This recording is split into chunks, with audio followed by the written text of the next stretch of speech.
Firing हुआ था, हम लोग को ठीक से पता नहीं है क्या हुआ नहीं हुआ।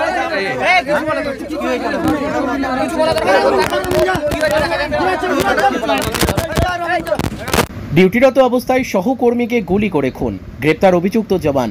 ডিউটিরত অবস্থায় সহকর্মীকে গুলি করে খুনের অভিযোগে চাঞ্চল্য ছড়ালো মুর্শিদাবাদের শামশেরগঞ্জে। শনিবার রাতে ধুলিয়ান পাহাড়ঘাটি এলাকায় বিএসএফ এর এক জওয়ান রতন কুমার সিং শেখওয়াতকে গুলি করে খুন করেন তারই সহকর্মী শিবম কুমার মিশ্রা। অভিযুক্ত জওয়ান ছত্তিশগড় রাজ্যের বাসিন্দা। পুলিশ সূত্রে জানা গেছে শনিবার রাত 10:30 নাগাদ ঘটনাটি ঘটে। খুনের পর রাতেই অভিযুক্তকে গ্রেপ্তার করে শামশেরগঞ্জ থানার পুলিশ।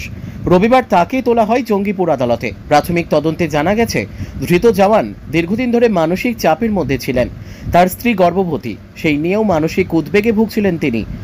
ঘটনার রাতে সহকর্মী রতন সিং হাসি ঠাট্টা করলে হঠাৎ রাগের মাথায় ক্ষিপ্ত হয়ে ওঠেন শিবম। অভিযোগ, তিনি রতন সিং এর ওপর পরপর 13 রাউন্ড গুলি চালান। ঘটনার তদন্ত শুরু করেছে পুলিশ ও বিএসএফ কর্তৃপক্ষ। কি কারণে এমন মর্মান্তিক ঘটনা ঘটল তা খতিয়ে দেখা হচ্ছে। ঘটনায় শোকের ছায়া নেমেছে ধুলিয়ান বিএসএফ ক্যাম্পে। ব্যুরো রিপোর্ট, আমাদের টিভি।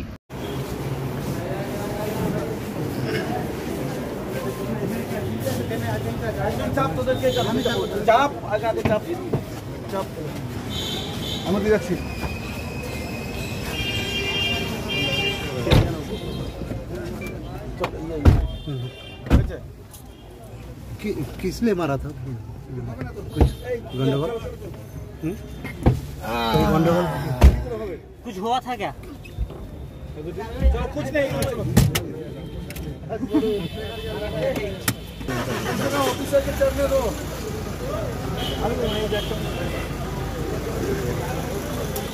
जाएगा होगा जाएगा नहीं